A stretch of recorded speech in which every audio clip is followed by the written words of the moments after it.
Hello students, the poetry of अर्थ नामक कविता का कुछ इंपॉर्टेंट क्वेश्चन का रिमेनिंग कुछ और पार्ट यानी 2-3 क्वेश्चन और इस दूसरे पार्ट में दिया जा रहा है। इसे भी ध्यान से देखें, परीक्षा के हिसाब से काफ़ी इंपॉर्टेंट क्वेश्चन होंगे ये। जैसा कि क्वेश्चन आ रहा है सबसे पहला इस वीडियो में, how does the poet show the continuity of nature's music through seasons. कैसे, किस प्रकार पोएट यानी कवि ये दर्शाता है नेचर्स म्यूजिक, प्रकृति का गान विभिन्न सीजन्स के हिसाब से, किस तरह से प्रकृति के गान के बारे में कवि बताते हैं। आंसर होगा in the poetry of earth, poetry of अर्थ नामक कविता में kids drawers the picture of 2 seasons. Kids ने 2 मौसम, 2 ऋतुओं का वर्णन किया है, समर एंड विंटर। एक तो ग्रीष्म और दूसरा जाड़े का सीजन के बारे में। इन द समर डेज, इस ग्रीष्म ऋतु में द सन शाइन्स ब्राइटली, सूर्य की किरण बहुत ज़्यादा तीव्रगामी होती है और बहुत ताप क्रम को बढ़ाती है। And the birds getting tired, चिड़िया सब इसमें परेशान, थकान से पीड़ित हो जाती हैं। स्टॉप सिंगिंग, गाना गाना तक बंद कर देती हैं, लेकिन गाना बंद नहीं होता। And seek refuge in the shadow of the leafy trees, वे लोग छुप जाते हैं और लीफी पत्तों में यानी काफ़ी पत्तों के बीच झुरमुट में कहीं पेड़ के छांव में छुप जाते हैं। The summers beauty can be heard in the songs of grass hopper, लेकिन उनके गाना न गाने से गान प्रकृति का बंद नहीं होता, कोई और होता है वहाँ गाने वाला, और वो कौन होता है? ग्रास होपर, टिड्डा, जो ग्रीष्म के समय में इस ग्रीष्म ऋतु में भी गाना गाकर इसकी सौंदर्य में वृद्धि कर देता है। इट टेक्स द लीड, इस समय में ये लीडिंग रोल में रहता है grass hopper. And spreads the music of summer, और ग्रीष्म ऋतु का जो गान है ये स्प्रेड करता है, ये फैलाता है, ये गाता है। The music of earth can never be ceased, कभी कहते हैं कि म्यूजिक ऑफ अर्थ, प्रकृति का गान, प्रकृति का म्यूजिक, प्रकृति का ये तौर तरीका, जो हाव भाव, ये नहीं बदलता। नेवर बी सीज्ड, कभी बंद नहीं होता। And for that in the silence of Frosty winter, even जाड़े में भी, ये जाड़े के सीजन में भी ये गान बंद नहीं होता। उस जाड़े में भी विंटर इवनिंग में भी the song of the cricket, ये क्रिकेट यानी कि झिंगुर नामक एक जीव का गाना गूंजता है। ब्रिंग्स वार्मथ, ये गर्माहट पैदा करता है।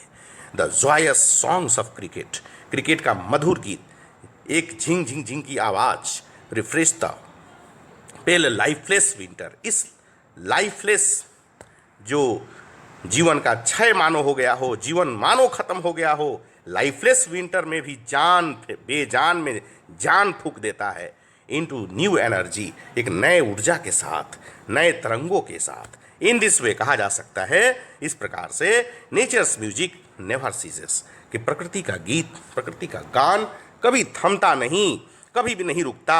Admiring the stream of life, ये जीवन रूपी झरने को चलाता है, चलता है और चलता ही रहता है। Next question, evaluate the contrasting ideas in the poem the poetry of earth. Evaluate करना है, पक्ष विपक्ष को देखते हुए, प्रॉस एंड कॉन्स को देखते हुए कंट्रास्टिंग आइडियाज को निकालिए इसमें, जो विचारिक कंट्रास्ट करता है, यानी ग्रीष्म में कुछ और, ठंडा में कुछ और, ऐसा कुछ कंट्रास्ट जो आपस में मेल नहीं, कंपेयर नहीं, कंट्रास्ट करना है उन आइडियाज को in the poem the poetry of अर्थ में। तो क्या पाएंगे हम लोग आंसर में? इन इस poem the poetry of earth, poetry of अर्थ नामक कविता में kids beautifully sketches the continuity of music of the nature in the 2 contrasting seasons, summer and winter. Summer और विंटर दोनों में कंट्रास्ट है, एक गर्म एक ठंडा। इसमें कवि यहाँ पर वर्णन करना चाहते हैं, किड्स ने यहाँ बहुत ही अच्छा ब्यूटीफुली, एक बहुत सुंदर तरीके से स्केच किया है, एक पेन पिक्चर खींच दिया है। The continuity of music of the nature, प्रकृति के गान को एक बहुत सुंदर तरीके से पिरोया है इन 2 कंट्रास्टिंग सीजन, जो कि आपस में बिल्कुल बिल्कुल अलग थलग मौसम ऋतु के बारे में बताया है। समर और विंटर, ग्रीष्म और ठंडा यानी कि शीत। In the scorching heat of the sun, सूरज की भयंकर गर्मी में, when the bird stop singing, जब चिड़िया अपना गीत गान बंद कर देती हैं, the grasshopper takes the lead, तब ये टिड्डा एक लीडर का रूप लेता है।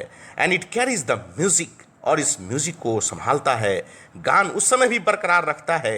Being the representative of the summer, चूंकि ये ग्रीष्म ऋतु का एक मानो एक प्रतिनिधि है, एक रिप्रेजेंटेटिव है इस तरह से।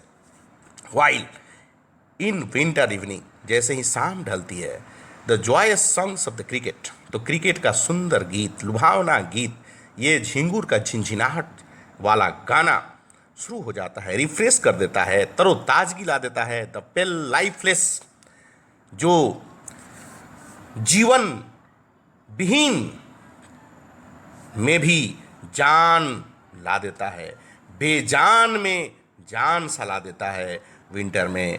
इनटू न्यू एनर्जी, एक ऊर्जा से परिपूर्ण कर देता है। इट मेक्स वन फील, किसी भी को ये फील कराने पर मजबूर कर देता है, महसूस कराता है कि what the silvery so will melt, कि ये जो सिल्वरी बर्फ कुहासे पड़ रहे हैं, सादा सादा सिल्वरी, ये एक दिन न एक दिन पिघलते हुए खत्म हो जाएंगे। And the spring will come, और फिर इस जाड़े के बाद खूब सुंदर लुभावना वसंत ऋतु का आगमन होगा। ये इस प्रकार का गाना मानो गाता है, सुनाता है प्रकृति के गोद में।